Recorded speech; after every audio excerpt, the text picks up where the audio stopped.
Hi everyone, this is Callie. Welcome to a STAMPtember exclusive with our sponsor Pink and Main.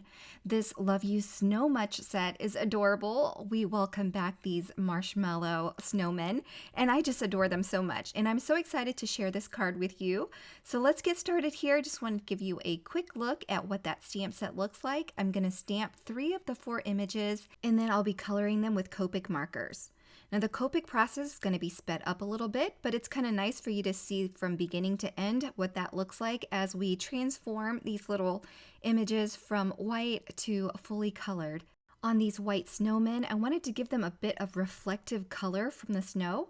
For the snowmen, you can use any of your favorite colors. Most of the time, I go for a light gray, but this time I decided to use BG11 and BG10.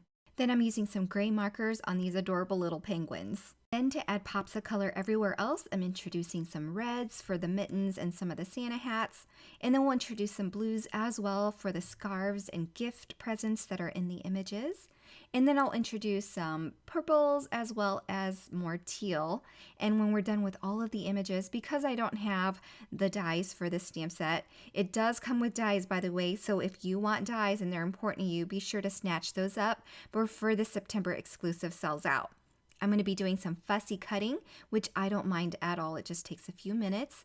So after fussy cutting, I decided to use a gel highlight pen to go ahead and add some little gel highlights all over the images before setting them aside to work on my background. Okay, so now let's work on our background. Because one of our images is a snowman on a sled, I decided that I needed to create a slope for him to coordinate with that image. So I'm using a die from the Simon Says Stan Stitch Slopes and Hills, and I'm going to die cut a hillside. So I'm going to die cut from white cardstock, and then to give that hillside some color, we're going to be ink blending it with some Salvage Patina Distress Oxide ink. I'm just using a dab of ink, not too much. We don't want to use too heavy of a hand. We just want it to look like snow, and it's going to reflect a little bit of color. Then for the sky, I wanted to use some pinks and purples. So I'm using some tattered rose at the bottom where the sky meets the hillside.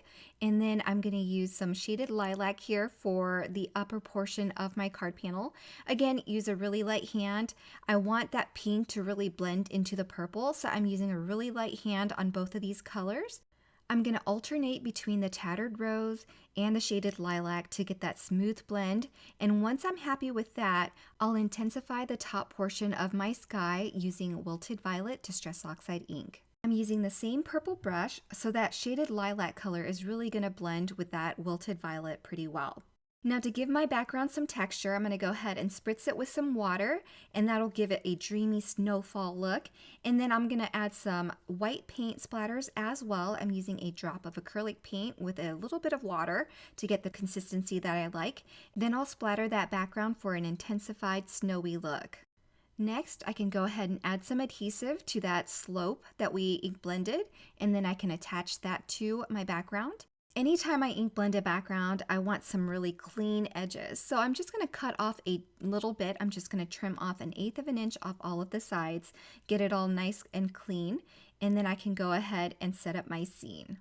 I'm going to use some low profile 3D foam squares here to adhere my images. I adhered this one down first, and I should have done what I normally do is I lay out all of the images and make sure they're exactly where I want them to be before I adhered them down. So I did have to peel up that first image and move him, but then I can go ahead and move him and make room for that third image. Last but not least, we're going to stamp the sentiment. I'm just going to use some black ink and stamp a little sentiment here in the bottom left corner. And then we can go ahead and adhere this to a card base, and my card is done. I hope you enjoyed this project. Thank you to Pink and Main for being a STAMPtember sponsor.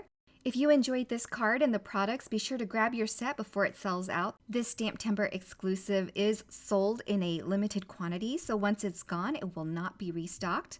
Everything will be linked below for your convenience. Have a wonderful day, everyone. Bye!